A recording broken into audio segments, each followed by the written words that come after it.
Welcome back to another episode of Back to the Futures, the official podcast of the Futures League. I'm Owen Shadrick. Beside me, as always, is Matt Ferreira. We are officially a week into the Futures League season, and we have seen some great things so far. Matt, first off, before we say anything, how you doing? I'm doing great. I'm in sunny California, even though it's not that sunny right now, but it's been a great week in Futures League baseball, and I'm happy to talk about it soon. Yeah, we're going to get you all caught up on everything Futures League before we kick it to our first guest of season 9, not named Joe Pellucci. First, we start with a quick standings update. This is as of Wednesday, the 5th at 1:10 p.m., so it'll be wrong by the time it's released, but hey, what are you going to do?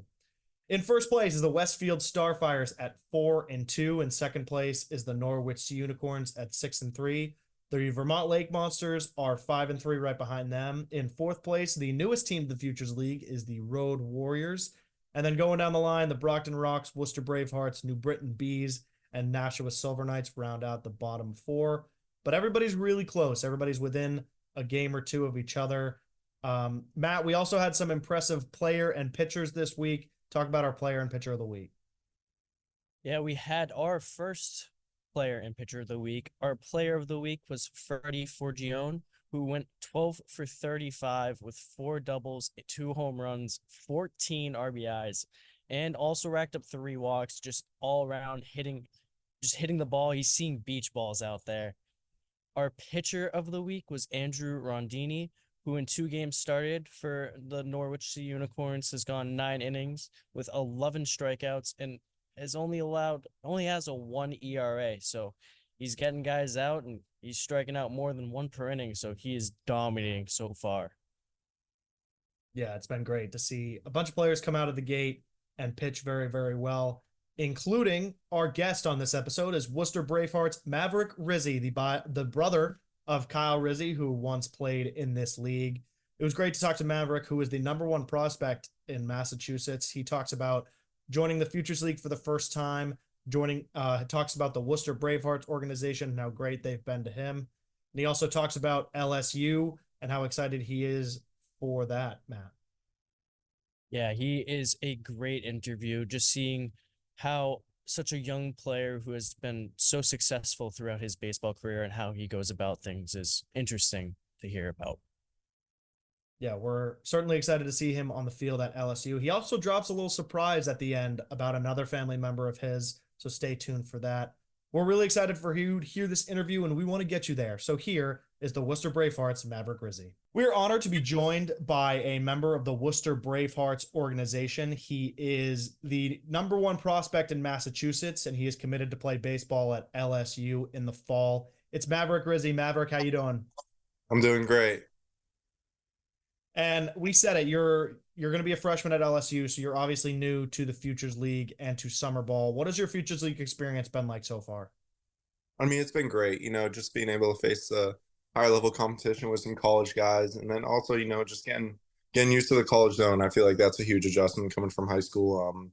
I know my first inning for the Bravehearts, I threw the first pitch and I was like, oh dang, we're not in high school anymore. That's not a strike anymore. So it's been awesome. I mean, it's been a challenge. It's been great experience for me overall, and I was very excited that I was able to do this for the past 2 games.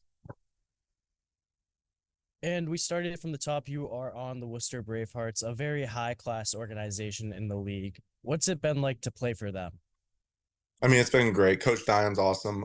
Coach Staggs, the pitching coach. I mean, just in the short 2 times I've been with him, he's helped me tremendously. I'm at the last game I pitched yesterday.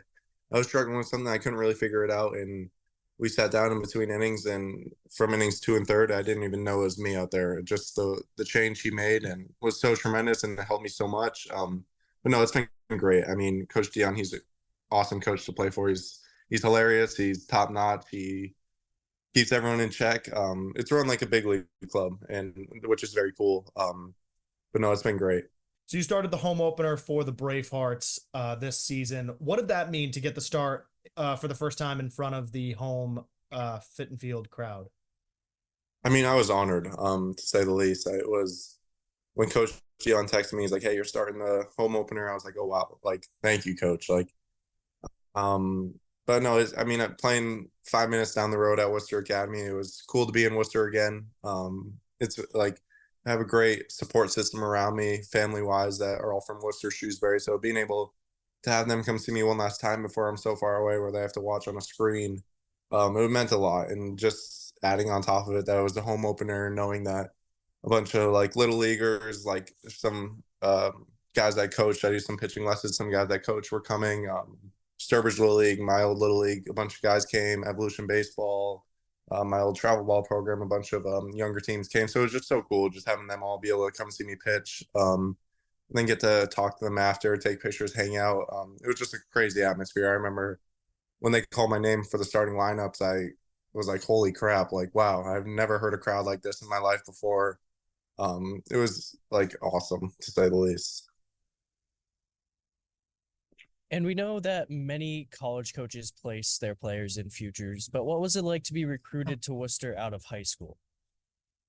I mean, it was awesome. So originally, my brother played in the past for the Bravehearts, and Coach Dion texted him first and was like, "Hey, would Mav be interested in playing?" And he's like, "Yeah, definitely. We just got to see kind of where his summer's going to be." So that was kind of like how it first started. And then I had a phone call with Coach Dion, and he was just like, "Would love to have you in a Bravehearts uniform." And I was like, "Coach, me too. Like that would be great." Um, so ever since then, it was like, "Yeah, I'm all in." So, but again, just trying to do what I could do just based off the summer and plans that I have moving forward. So just being able to get 2 starts. I mean, I wish it could have been more, just because the experience was unlike anything I've had. But I was just grateful I was able to have those two. Yeah, it was great to have you for the short time that we did. And the Bravehearts this summer announced a partnership with the Worcester Red Sox. So you guys were actually on the field at Polar Park to be introduced in front of the Woo Sox faithful. What did that mean? And what is it like, especially for you who went to Worcester Academy? You said you lived right down the street. What is it like kind of seeing that partnership grow and develop? I mean, it was very cool. Unfortunately, I missed the game when we were able to go down there. I had some stuff to do because it was before my start the next day. But I mean, it's so cool. I mean, for Worcester Academy, we got to play on that field a couple times, and I mean, it's unreal. It's the city of Worcester's growing up because of that place, Polar Park, and the Woostocks. I feel. So that I mean, just being able to grow that relationship between the two cool ball clubs of Worcester. It's awesome. I mean, the Bravehearts right down the road, and then the Blue Sox. Just to build a relationship between those, I think it's special. And for the Bravehearts themselves, they're right in the middle of the pack to start the young season, and many teams are looking for an identity to rally behind for the rest of the season. What do you think the Bravehearts' best qualities are that could help them win a title? I think just being in the clubhouse, the short couple times I was just seeing the connectivity amongst all the guys. I mean, you got guys from all over. I mean, the first game I had Hank Penders catch me. He's from Connecticut, and then this time I had a kid from FAU catch me. It was just crazy just to see like how quick guys can connect with each other. I mean, me and the catcher, both catchers were on the same page within after the first inning. Like it was just it was cool. The culture in that locker room is awesome, and I feel like having that nice facility and just being able to be in one room together is huge. I mean, I got put next to a kid, like two kids that I've never talked to before, and we were hanging out, chatting after the first game. Like it's cool just having that area to all connect. And I mean, I think culture is everything in this league. Just being able to grow that in that short amount of time, and I feel like those are the teams that are going to succeed. Yeah, those are certainly the teams that we've seen win our championship the last couple of years, the teams that stay together from the beginning all the way to the end. Hold on, we'll get right Back to the Futures. But first, we want to share a message from our friends at 78 Sports. Do you have kids playing baseball or softball? We all know that practice time is limited, especially here in New England. Not to mention, the cost of lessons and cage time can add up quickly. Save yourself some time and money by giving your kids what they need to work on their game at home. Our friends at 78 Sports can help you put together the perfect at-home training setup. Whether you want to start small with just a tee and hitting net, or are looking for a full cage setup with turf and a pitching machine, they have you covered. The team at 78 Sports has designed and installed hundreds of home and commercial sports training facilities, so let them help you plan the perfect setup for your space. Visit 78 Sports website at 78sports.com. That's SEVENTY, the number 8, sports.com. SEVENTY, the number 8, sports.com. Now back to your regular scheduled programming. And we mentioned it, you are committed to play at LSU this fall. What was the process like that landed you with the Tigers? Yeah, so originally I was committed to UConn after my first freshman year. So yeah, that decision kind of came. Decided to reopen my process. And the second time around, I really didn't know what was going to happen. I remember just sitting there waiting, and then eventually stuff started to come in, and I was like, man, I have no idea what I want. So me and my brother were really close, and we kind of sat down and went over like, hey, like, what's important to you in school? Yeah, they got to be good at baseball, but what else? Like, what else do you want? He's like, do you want to pursue baseball? Like, this is what you want to do. So, all right, let's find something with that. They're going to develop you and put a lot of time and care into you. And that was so evident as soon as I stepped on LSU's campus. We went into the strength and conditioning center, and we saw how close the strength and conditioning coach, the athletic trainer, and pitching coach all work together. It's a triangle. I mean, the strength coach is in watching every single one of your bullpens, as well as the athletic trainer. It's all this one big triangle working together to try to make you the best pitcher you can. And as soon as I saw that, I was like, man, like, this is where I want to be. Not only is it an amazing school, but also like I see myself being able to grow the most at that place. And what's it mean to be able to play baseball on such a big stage for LSU? Not only are they D1, but they were the tournament champions in 2023. So what's it mean to be able to play on such a big stage?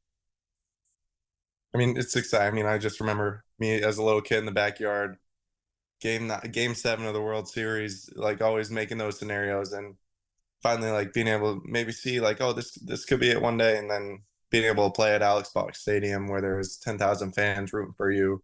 I think that's what every kid dreams of, and I just can't wait to get there and experience that. I mean, like I said, the home opener, I just gotta feel when there was only 1,200 fans there, and I was already shaking a little bit. So getting that experience is gonna help a little bit when there's 10,000. But I mean, excitement. That's all I can really feel right now going into school in a couple, like, less than a month. And Matt mentioned it, 2023 tournament champions and plenty of talent that has come through that school. How do you plan to make a name for yourself at LSU? Yeah, I think just keep doing what I'm doing. Don't try to do too much. Stay confident in a game of ups and downs. I think that's one thing I've tried to focus on, especially the past 2 years, is just don't let the highs get too high and the lows get too low. Just maintain even.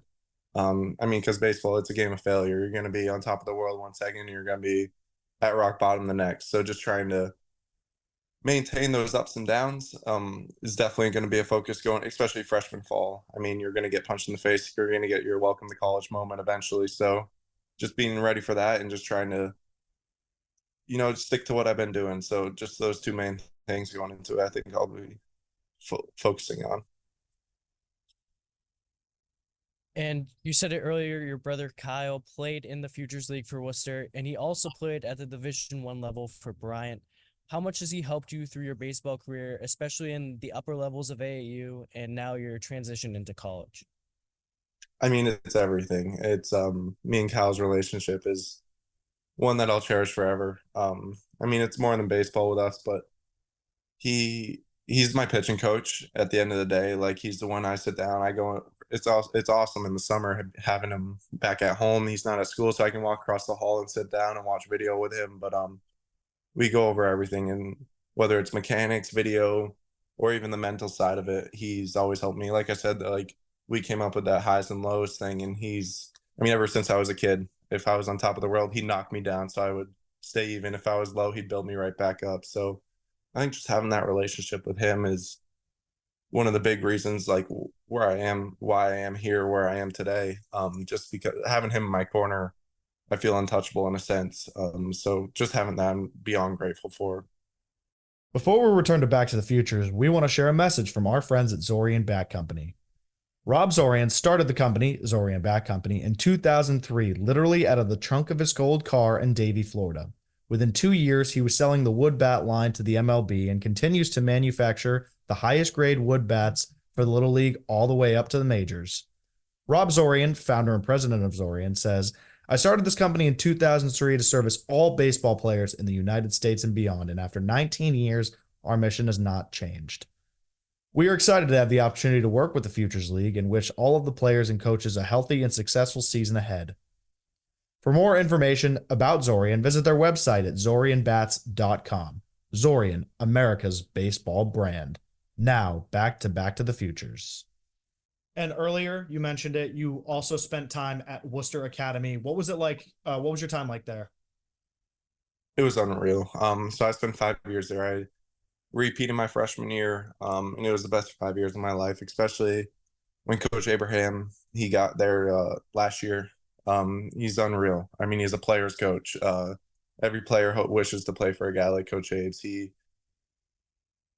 Like I said, I mean, it means everything to have knowing your coach has confidence in you. And that's how I felt every time I took the field with Coach Abe's as a coach. But I mean, school wise, it was great. I feel like more than prepared for college, not even worried about the academic side of it. But and then from a baseball side, just the coaches we had, just knowing every single one of the coaches. We had 4 coaches primarily this year, and every single one of them believed in you. And that, I mean, that's the edge you need going into a big game, just knowing everyone's got your back. And you have also pitched for the USA U18 team, and you captured the USA's 6th straight WBSC Baseball World Cup America's qualifier title. What was that experience like, and were there any extra nerves pitching for not only a school but for now a country?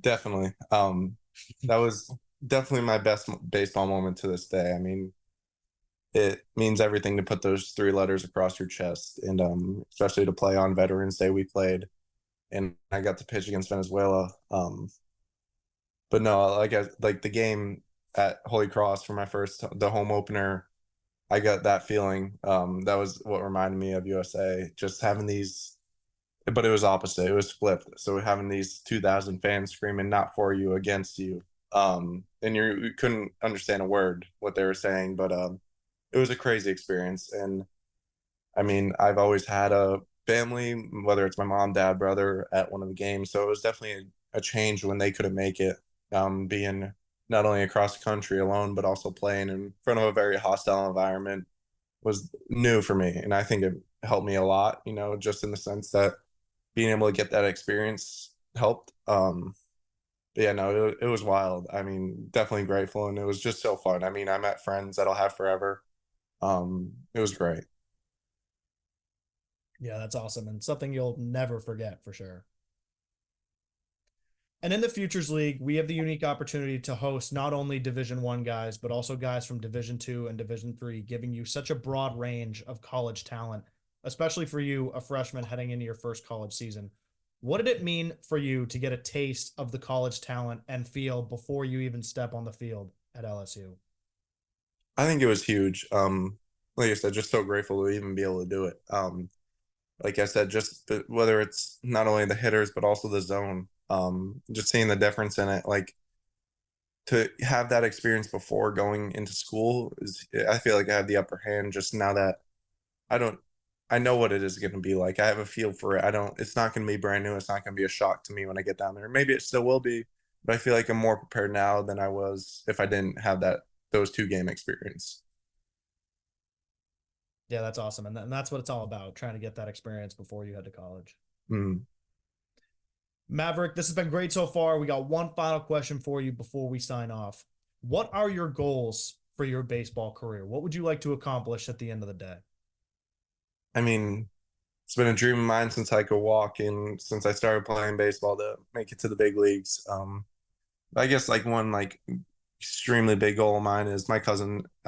He plays for the Giants right now, Alex Cobb, and I guess it's both of our dreams if we could be able to play together. So trying to get there, but also I mean just going with the flow, having fun with it, and just trying to maintain, like, keep the game that I've loved since I was a kid still being fun.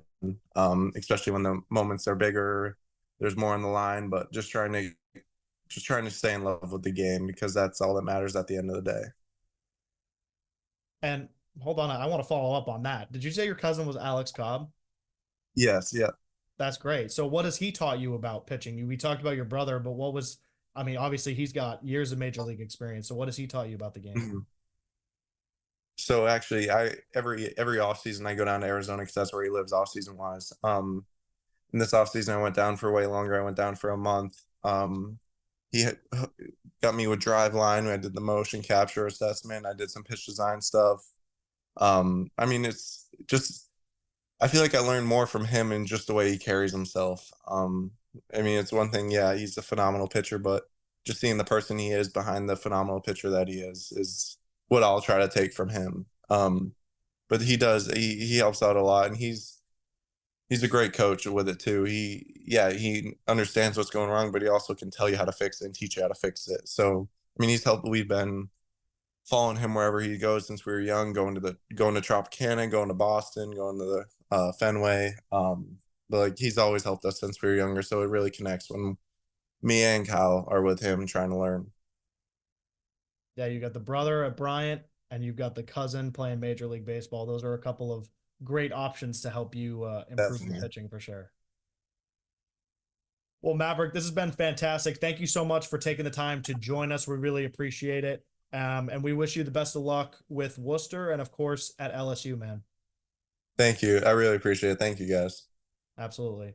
This has been season 9, episode 1 of Back to the Futures, the official podcast of the Futures League. We have new episodes coming out all throughout the season. Be sure to subscribe to our podcast. We're on Apple Podcasts, Spotify, SoundCloud, and YouTube.